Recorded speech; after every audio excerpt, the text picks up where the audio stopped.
అమ్మవారు వచ్చేసరికి అప్పుడు బియ్యం పెరిగినాయా అనేది మనకు తెలియాలి. కాబట్టి ఒక మధ్యవర్తిగా ఒక మనిషిని రమ్మన్నారు పూజారి గారు. మన గురించి కదా ఇవాళ కూడా మీరే తెలిసిపోయింది. ఒడ్లు నచ్చే వాళ్ళు కూర్చోంతో ఆడపంలో అయ్యా మొలబట్టి వారు ఆడపడుతున్న సత్యంగా మనకి తెలియాలిగా. ఒక 10 నిమిషాలు అవి మా కొట్టు అన్ని తీసుకెళ్ళండి. ఒక్క పావు గంట సేపు నేను చెప్పేది నేనమ్మా. అక్క ఎవరైనా దంతాల్సిన వచ్చి వెనక ముందుకు వచ్చి దంచిద్దాం చెప్పి అబ్బాయి పేరు ఏమైనా చెప్పగలుగుతావమ్మా? మరి చెప్పాలి కదా. మా సామి బావ కాదమ్మా, తెలంగాణైతే కట్ట నల్లగా తోలు బుర్రగా ఉన్నాడని చెప్పని ఆశపడి వచ్చావు. తెలంగాణ పేరు తెలుసో తెలియదు అని కనుక్కుంటా. ఏం లేదా అబ్బాయి పేరు చెప్పగలుగుతావా? ఏం చెప్పావు? సాంబయ్య బావా అలాగే సాంబయ్య బావ నేను పేరుతో వచ్చాను. ఇది 4 గోడల మధ్యన ఈ జనంలో కూడా ఎట్లాగా ఉంటుంది బావాని. 10 మందిలో కూడా బావా అని పిలవాలి. ఓకేనా? అమ్మాయి పేరు చెప్పగలుగుతావయ్యా? ఆ పిల్ల పేరు మరికెట్టు రామాంజనేయులేంది. రామాంజనమ్మ మాది పులి, ఇదేది మామటి పులి. మరే కందం ఇలా కట్టుకు కట్టుకో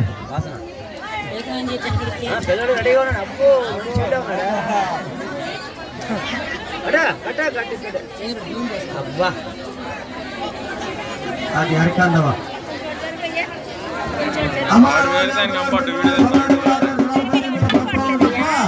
ఈ యొక్క భీంకుల పుత్రుడు బట్టి రాజు ప్రధాని బదిటాశ్రమంతుడికి చెల్లరా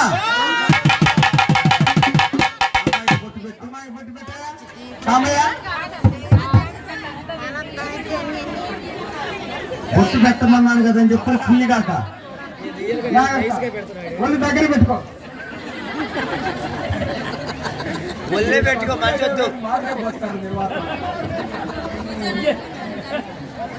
అమ్మాయి అమ్మ ఆచార్య బొట్టు ఎక్కడ పెడతారంటే బొట్టు నుదుటి మీద పెడతారు.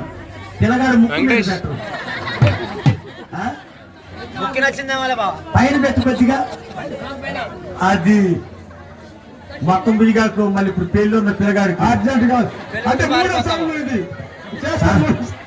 సంతకాడికి చెప్పి ఆ బ్యూటీ పార్లర్ పోయి అయ్యా అన్నా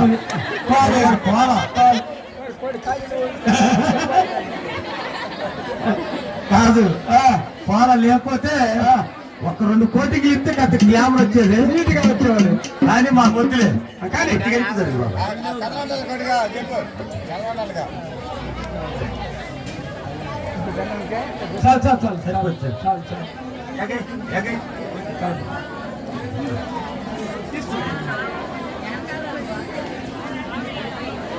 అమ్మా నీ తరపున ఎవరు రాలేదమ్మా? అమ్మా ఒక్కదాని వచ్చావా? అమ్మా ముఖద్వారం ఉంటూ వచ్చావా, కోరదూకి వచ్చావా? ఈ సక్కలైన కోసం అమ్మ నువ్వు కోరేదా పేరగా మాట్లాడబాకు. చాలా మంది ఉన్నారు పెళ్లి కూతురు కూడా ఇప్పుడు చదువుకుని వస్తే ఇప్పుడు మరింది కాదయ్యా. ఈ సక్క నీ కోసం గోడ దూకి వచ్చావమ్మా నువ్వు? కాదంటయ్యా, బండికి వెళ్ళి చదువుకునేటప్పుడు ప్రేమించుకున్నారు. సక్కలో హాస్టల్లో ప్రేమించుకున్నారంటే ఇల్లు కాదు. సక్కలో దొరకడని చెప్పని నువ్వు గోడ దూకి వచ్చావా? కానీ అల్హో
నాయన తప్పుతున్నావు.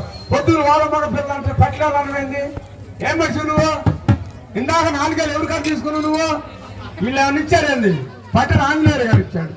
వాళ్ళు కూడా మగ పిల్లలు ఒక మాట జరగానికి దండనయ్యా కాదయ్యా, ముందు చూపుతూ ఆలోచన చేసి అనాల. అది అర్థమైందా?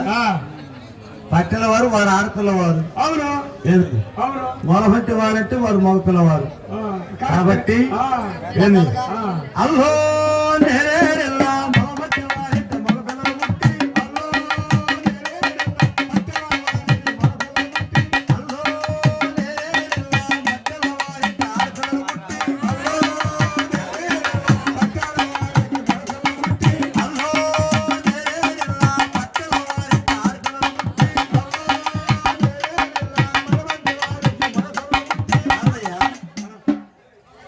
మగ పిల్లలు ఇక్కడ పట్టి వాళ్ళకి మగ పిల్లలు పుడుతున్నారు మొలబట్టి వారికి మరి మగ పిల్లలకి ఆడపిల్లలు కావాలిగా. మీరు జైల్లో పెడితే మధ్యాహ్నం 3 తీసింది ఎవరు బయటికి అది చెప్పు.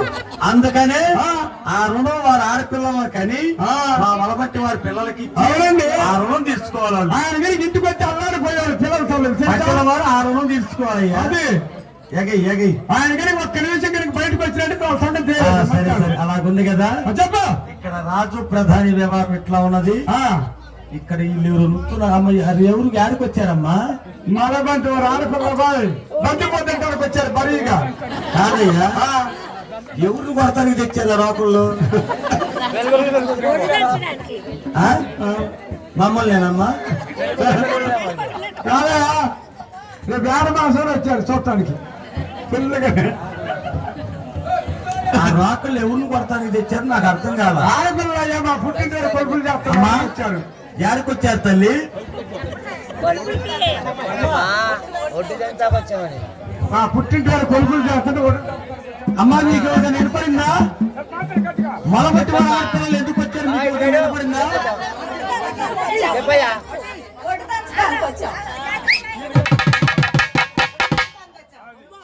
అమ్మా ఆగండి. మొలబట్టి వారి ఆడపడుచులు చక్కగా. అమ్మా మీరు పట్టిన వారు ఆడపడుచులా? అమ్మాయి ఎవరు బాగా వచ్చారమ్మా సీళ్ళు అట్టే ఇది నాది అది నీది. శ్రీకృష్ణార్జనిత్వం జరిగింది. ఏకాది కానీ వీళ్ళు మగపిల్లోళ్ళు వాళ్ళు ఆడపిల్లోళ్ళు. మరి తప్పు చేసా కూడా వచ్చారు. సరే ఓకే, మా వాళ్ళు అట్లా అవుతుంది. పట్టెల వారి ఆడపిల్లలు ఒడ్లు దంచడానికి వచ్చారు. అమ్మా అంతేనా? అవునండి, ఒడ్లు దంచడానికే కదా వచ్చింది. వచ్చారు. మరి మీరేం చేస్తున్నారు? దంచుతారు. అమ్మా మైక్ వాళ్ళకి ఒడ్లు దంచడానికి వచ్చాం. మేము పట్టెల వారు ఆడపడుచులము, మేము ఒడ్లు దంచడానికి వచ్చామన్నారు. మరి మీరు ఒడ్లు దంచుతున్నారా మా మొఖాలకి వెళ్ళి చూస్తున్నారా? అమ్మా ఆ రాకులు ఎందుకు పట్టుకున్నారు?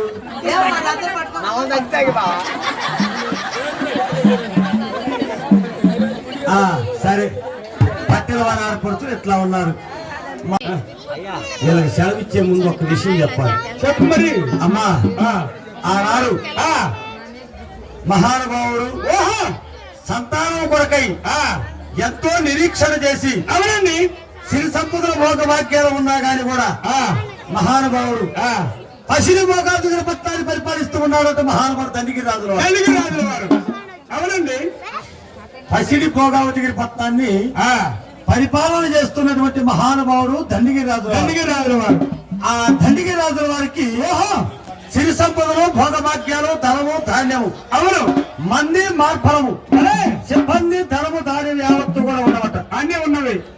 ఇన్ని సిరి సంపదలు ఉన్నా గాని ఆ మహానుభావుడికి సంతానం అనేటువంటిది లేదని మరి ఎట్లా ఏమిటి? ఆ దండిగిరి రాజుల వారు ఎన్నో పూజలు చేయించారు, ఎన్నో నోములు పెట్టారు, ఎన్నో వ్రతములు పట్టించారు, ఎన్నో దాన ధర్మాలు చేయించారు. ఒడుగు లేని బ్రాహ్మణోత్తరకు ఒడుగులు చేయించారు, పెళ్లిళ్ళు కాని బ్రాహ్మణోత్తరకు పెళ్లిళ్ళు చేయించారు, బావులు చెరువులు లభించారు, గుడులు గోపురములు కట్టించారు. అయినను సంతానము లేక మహానుభావుడు అఘోరంగా అలమర్చిపోతూ ఉన్నాడు. కానీ ఆ మహానుభావుడికి సంతానం కొరకై ఎన్నో పాటలు పడి ఎన్నో నోములు వచ్చినా గాని కూడా సంతాన ప్రాప్తి కలగగా ఆ యొక్క మహానుభావుడు ఏం చేస్తూ ఉన్నాడు? ఆ పరమేశ్వరుడు గురించి ధ్యానం చేస్తూ ఉన్నాడట. ఓహో, గురులింగ, శివలింగ, ఆత్మలింగ, పరమేశ్వర అని చెప్పని ఆ పరమేశ్వరుడు యొక్క ధ్యానం చేస్తూ ఉండగా ఆ పక్కనే ఉన్నాడట ఆ దండిగిరి రాజుల వారి యొక్క సోదరి. ఎవరయ్యా? సోదరి ఆడపిల్ల. దండిగిరి రాజుల వారి ఆడపడుచు. అవునండి, ఆడపడుచు. వారి చెల్లెలు. ఆమె పేరేమిటో చూసావా? ఏం పేరండి? ఏమిటయ్యా ఆమె పేరు? నాకు గుర్తులేదు. తెలుసా? అనుభవం గల్లవాడివి, గుర్తులేదు పెద్దవాడివి. అబ్బాయి గుర్తులే కథ మైండ్ పోయింది ఆ? కొద్ది కొద్ది కథ కానీ చెప్పు బాబు.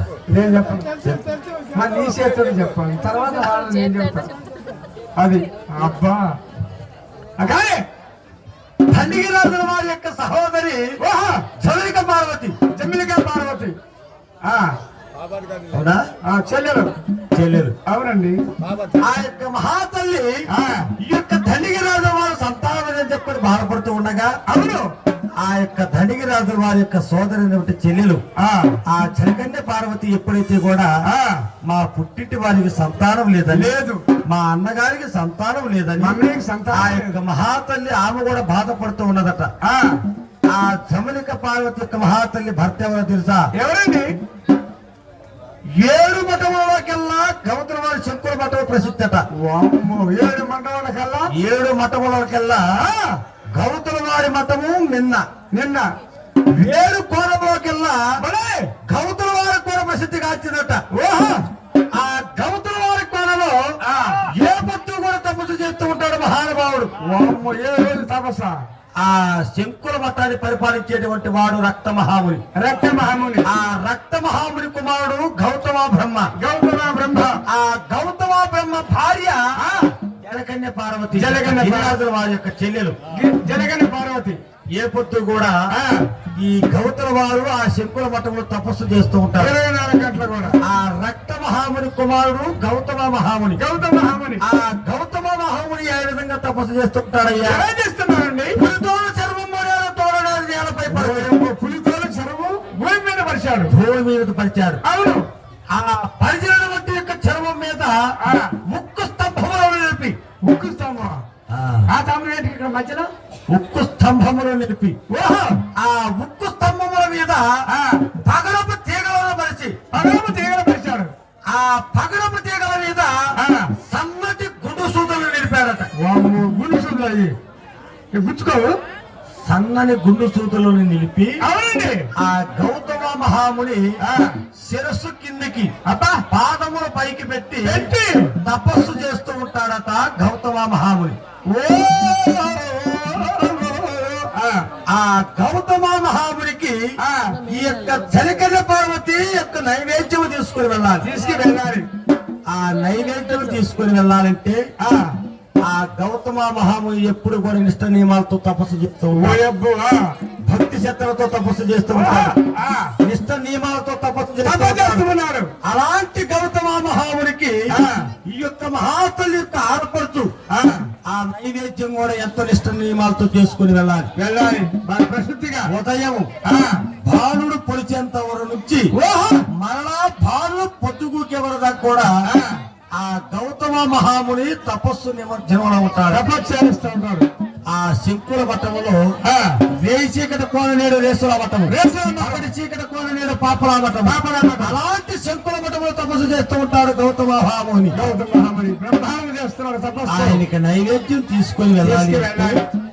ఆ యొక్క జమలిక పార్వతికి ఒక పరీక్ష పెడుతూ ఉన్నారట. ఏమిటండి పరీక్ష? ఈ గౌతమ వారు ఆడపడుచు సత్యం ఏమిటో, ఈ గౌతమ వారు ఆడపడుచు నిష్ట ఏమిటో, ఈ గౌతమ వారు ఆడపడుచు భక్తి ఏమిటో, వారి నిష్ట నియమాలు ఏమిటో తెలుసుకోవాలి అని చెప్పని ఆ పరమేశ్వరుడు ధ్యానిస్తూ ఉంటారు కదా. ఆ పరమేశ్వరుడు పడిమారి ఒక మారాక్ష వారి యొక్క కన్యగా పడిమారి ఆ మారాక్ష వారి ముత్తమ్మగా ఎత్తాడట. ఆ మారాక్ష వారి ముత్తమ్మ వచ్చి ఆ జమలిక పార్వతికి యొక్క మహాతల్లికి చెబుతూ ఉన్నదట. అమ్మా ఏం చెబుతున్నావు? ఓ మహాతల్లి, నీ భర్త ఎంతో నిష్ట నియమాలతో తపస్సు చేస్తూ ఉన్నాడు. మరి నీవు కూడా అంత నిష్ట నియమాలతో వ్రతం చేయాలి. అలాగే నిష్ట నియమాలతో వ్రతాలు బట్టి భక్తి చేత ఆ బియ్యాన్ని తెచ్చి ఇక్కడ నైవేద్యం తయారు చేయాలమ్మని ఆనాడు ఆమె పోసింది.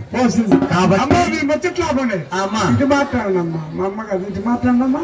ఎంత ఏమని చెప్పామని బ్యాంకు కాదు ఇక్కడ మీరు మాట్లాడిన మీ ముచ్చటండి ఎట్ట కట్టు ఉన్నారుగా. అమ్మా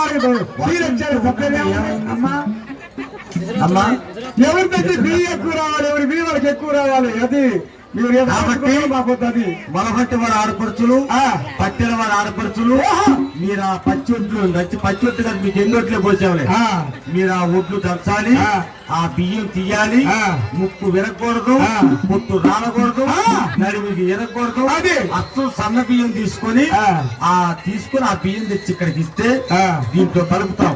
ఆనాడు ఆ యొక్క జవలిక పార్వతి చక్కగా ఒడ్లు దంచుతూ ఆ ఒక పాట పాడుకుంటూ ఒడ్లు దంచిందట. కాబట్టి వారి ఆడపడుచులు మొలబట్టి వారి ఆడపడుచులు మీరు కూడా ఆనాడు ఆ యొక్క జవలిక పార్వతి పాడినటువంటి పాట పాడుకుంటూ ఆ ఒడ్లు దంచండి. కానీ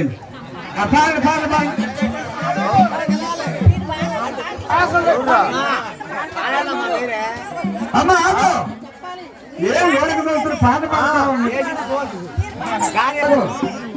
అమ్మా నాకేంటి నేను పాడతాను మరి నాకేంటి బియ్యం నాకెందుకు నీ అమ్మవారికి పండుగ చేసుకుంటాను.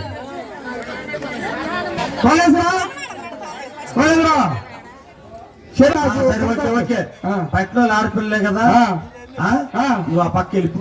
పోతున్నా ఏమైపోయింది ఆలోచించేసి వెళ్ళాలా చేత ఏం కాదు కానీ పోయా ఇక్కడే ఉంది రసం అంతా ఆడే ఉంది కొబ్బరి తీసుకోవటం.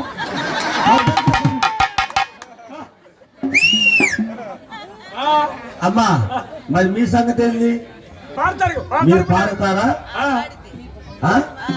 మైకి అబ్బాయి పాడికి అంటే ఏ పాట పాడతారు ఒట్టు తెచ్చే పాట పాడాలి కానీ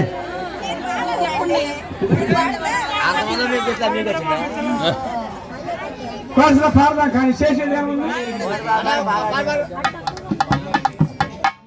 నువ్వు చెప్పేది కోసలోకి ఏం నేనేమంటే అదే నువ్వు ఆయన చెప్పు కోసలోకి. అయ్యా పట్టెల ఆంజనేయులు గారు పాడతారంట ఆయన చూసావమ్మా మా మొలబట్టి వాడు ఆడపిల్లలను చూసి అంటాడు నేను చెప్పిన పాట పాడమంటున్నాడు. ఏం పాట మేనత్త కూతురా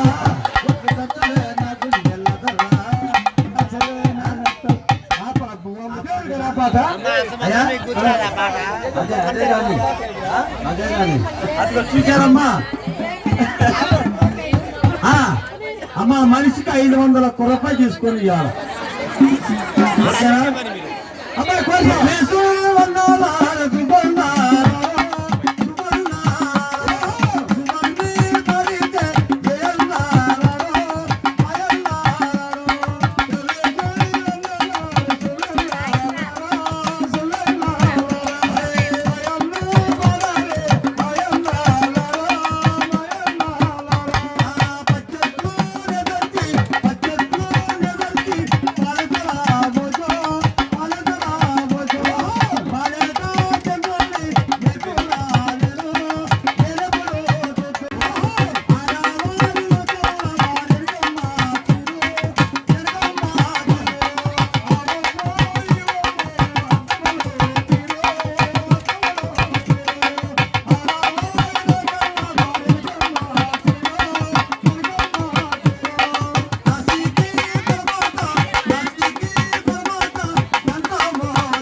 Gracias.